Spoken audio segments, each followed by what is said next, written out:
Thank you very much. First of all, I also would like to welcome you all here.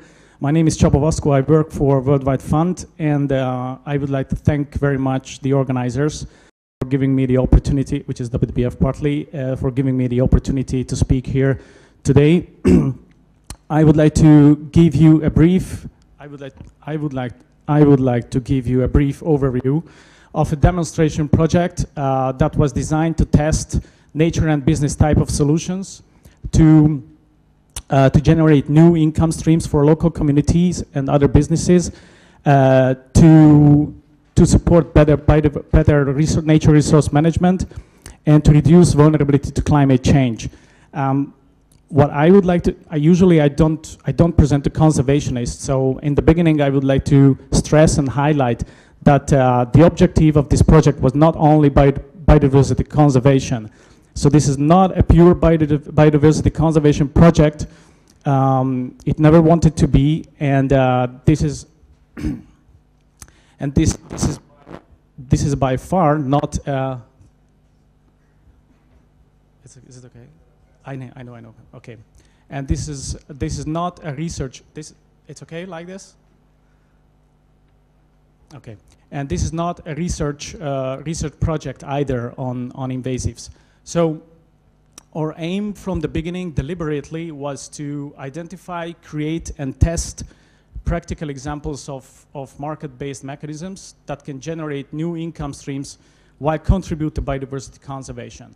Which means that we want, from the beginning, we wanted to make not only nature better off, but also wanted to make local economy better off and local people, local communities better off.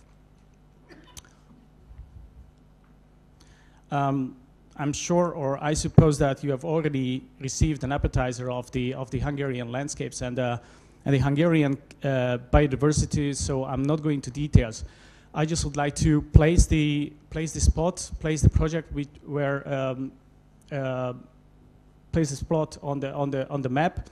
This is the Tisza River subbasin, the largest subbasin of the Danube, and a key ecological corridor between the Danube and between the Carpathians and the Danube. And this is also a longest tributary of the Danube. So this is the location. We are in the middle section of the Tisza River, and the middle section in the Tisza River in Hungary. We are working with more municipalities. Municipalities are key stakeholders of ours. And I would like to show you the key land use and water, the key drivers of the landscape, basically. The key ecological, or the key land use and water management drivers is the agriculture, which is largely intensive, and this was the key driver of the mismanagement of the rivers and the mismanagement of the floodplains. The other key driver is the conventional water management, and all of these have led to a deterioration of the floodplain vegetation, of the floodplain ecosystems. And this was amplified, and this is being amplified with climate change, which means that the local ecosystems, farmers, local communities, local businesses, and local municipalities are significantly exposed to unpredictable floods and long drought periods. On the other hand, there are other socio-economic stressors or stress factors or drivers. The energy poverty, which means that the local farmers, municipalities, businesses, inhabitants, it is a problem to pay the bills, energy bills, mainly heatings. The other socio-economic drivers, which are well known, the lack of jobs, the unemployment, the migration from the villages, and the poverty itself.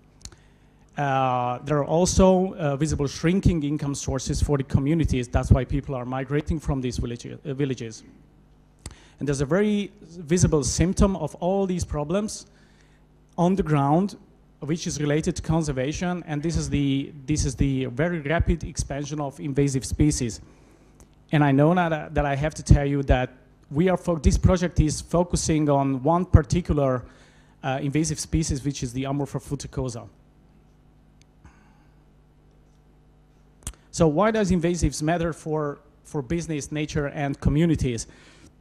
Probably you know much better than I do that what's the problem with the invasives. These are just a few characteristics of the Amorphophuticosa and why it causes a problem and put the communities and nature and people at risk.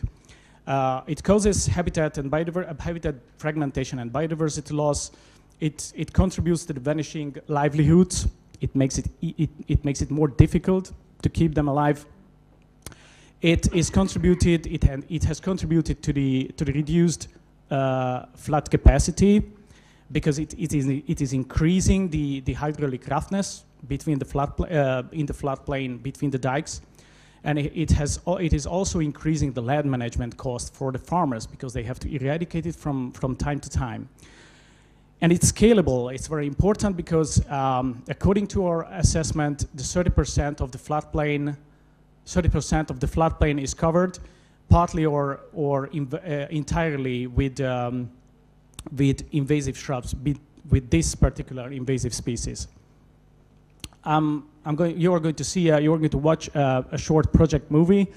This shows decades ago, this landscape was a mosaic of beautiful landscapes. Wetlands, grasslands, and forests. And this is how it looks like when we are driving on the dike, looking at the floodplain. There is a river a kilometer far from the dike, and this is the indigo bush, the Amorphophuticosa, which you probably know. And it causes a bottleneck for the water management, and it causes many problems for the locals. This is the river Tisa, and water management authorities have a concern because it causes a bottleneck for when the flood is coming in the floodplain. So what we have done, what we started to do a few years ago, we built up a new relationship with a power company and with a local municipality, and the local municipality has set up a company which is owned by the local municipality, and we made a triangular three parties agreement together. The local municipality with the unemployment people, they became the suppliers of these invasive species due to its high caloric value and due to its low moisture content. They started to harvest the Amorphophuticosa, and they started to sell according to our rules or conditions, WWF's conditions, to a power company. And the power company, this used to be the biggest green electricity producer in the country between 2006 and 2012, and that was the buyer of this product. So we created a local market. We engaged a very key economic driver, which was the power company, and the power company started to buy and purchase from time to time the Amorphophuticosa, which became a product, a local product. I also have to highlight that this was in the beginning. Since 2012, the local community has been using this biomass source for their own purposes, which means that the 80% of the harvested and chopped Amorphophuticosa is being used for local purposes, for heating the public buildings, and only 20% is being sold as an export product to external buyers like an energy company, a district heating company. So the key question for WWF was what would happen to the floodplain after harvesting the Amorphophuticosa. There was two options. First, to introduce grassland management, and we introduced water buffaloes for wetlands to graze back the Amorphophuticosa, and we introduced Hungarian gray cattle for woody grasslands to graze Amorphophuticosa. And previously you saw native willow tree plantations, which is basically the future biomass for the communities.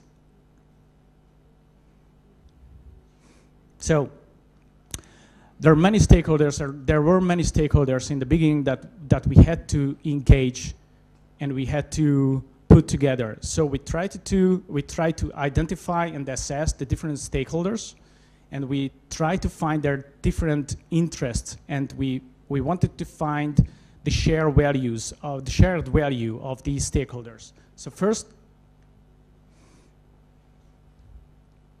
First, there is conservation. Okay, so first there is conservation, which is WWF or whichever you prefer. Our interest is biodiversity conservation and less invasives on the floodplain. The second, local communities, I mean people, which their interest is to seek and find new jobs and new income sources. The third is water authorities, water management authorities, and their interest is to increase the flood retention capacity and to decrease the roughness of the floodplain. And the energy sector, their clear interest is to get reliable biomass, good quality and in-time supply, and low-risk biomass, not only forest biomass. And they've been looking for local supply.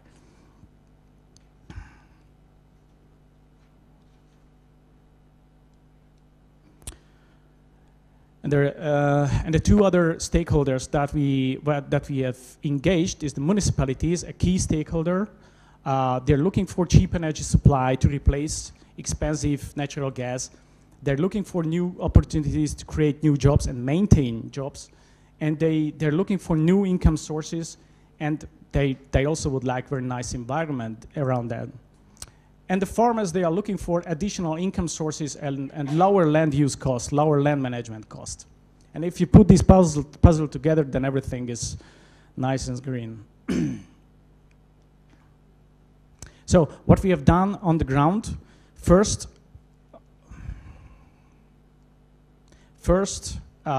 we mapped, and first we harvested the sites covered with invasive species. Then, depending on the soil conditions and the local conditions, we established native willow tree plantations, which are for energy purposes, and we also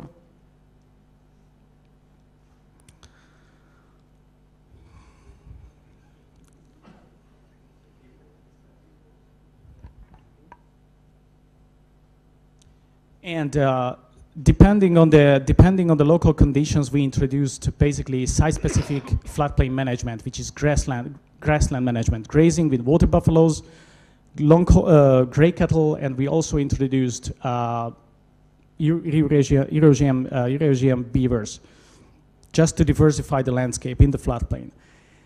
I also would like to highlight there is a transition period between using amorphophyticals as biomass source in the beginning and shifting towards another biomass resource, which is the willow tree plantations, basically wood chips from willow tree plantations. So this is how the market-based mechanism scheme looks like. There is a product and money exchange, which means that there is an energy company, which might be a power producer, which might be a district heating company, and there is our local biomass supplier, which is the local municipality. So there is the energy company, it has several suppliers, biomass suppliers, regardless of the type and origin of the biomass that they supply. And there is the local municipality, which is an exceptional biomass supplier, because this municipality is channeling a part of the income back to the nature, which means buying animals, strengthening or maintaining the electric fences for animals, or establishing new plantations or whatever. So the key result at the end that this project has been successful in delivering multiple results on the ground for a local business, for people, and for nature too, which means that before there were no jobs, there were not even chance to maintain jobs locally. But now, I mean, thanks to this project, there's new jobs, there is job maintenance in the village, which means that the population of this village has not decreased since the start of the project. Previously, the municipality used natural gas to heat the public buildings. Now they are using biomass from the floodplain. There is new landscape on 100 hectares in the floodplain, which means a better environment natural gas has replaced, and there is also new installed renewable capacity. And I think, yeah, I don't like before and after pictures, but this is how it looked. It looked like 8 years ago. I mean, on the left, there was a jungle of amorpha and invasive shrubs, and on an aerial photo, and this is how it looks like now. We have a quite nice floodplain landscape, and I mean, without invasive shrubs, and we also have quite nice native energy useful tree plantations also in the floodplain. So that's it. Thank you very much.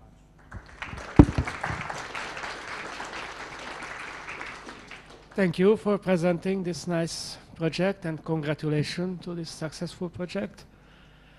Who has a question? Miriam? Yes, thank you for this presentation. I found it very strange how much you stressed this is not a pure biodiversity project. I think it's a very nice biodiversity project. It's not because there are other beneficiaries that it's not a pure biodiversity project. You did not compromise on biodiversity. I think it's a really nice biodiversity project. So I would also like to congratulate you.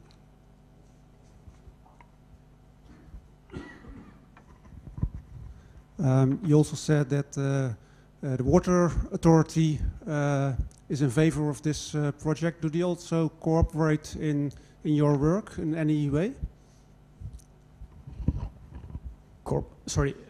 Cooperate? The water authority, because there are less flooding risks by your work. Well, I wouldn't say that the Water Management Authority is an ambassador of this project, but I would say that they had to cooperate with us from the beginning, because they needed to give us permits in the floodplain. So, and they like this project because this is not their money. They don't need to spend their money on clearing the floodplain and maintain it from maintaining it. So this is another benefit for them. Yes.